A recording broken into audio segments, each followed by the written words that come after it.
Joriy yilning 24-iyun kuni ijtimoiy tarmoqlarda motochilarga pichoq bilan tahdid qilishda sarlavhasi bilan video xabarlar tarqalib, pichoq bilan tahdid qilmoqchi bo'lgan shaxsning xatti-harakatlari keng jamoatchilikning haqli e'tirozlariga sabab bo'ldi. Mazkur video xabarda aks etgan holatga Andijon viloyati Ichki ishlar boshqarmasi tomonidan tezkorlik bilan oydinlik kiritilib, ushbu nojo'ya harakatni sodir etgan shaxs Andijon shahrida yashovchi 1995-yilda tug'ilgan fuqaro ekanligi ma'lum bo'ldi. Kecha soat 11larda Orzu zapravkani yonida razvedno pivoga bordim.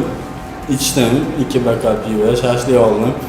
Sizcha mos holatda bo'ldim. Bundan oldin ham ozgina spirtnoy ichimlik iste'mol qilganim uchun asherda turgan, tovalarda oldida turgan tig'li mahsulotda qurolni olib, belimga solib, yo'ldan taksi chaqirdim.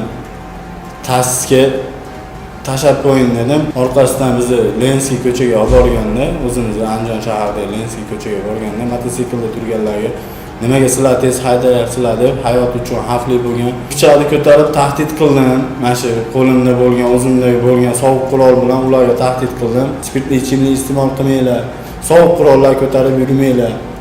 Oilalarga, o'zingizlarga ziyon qilib qo'yasizlar.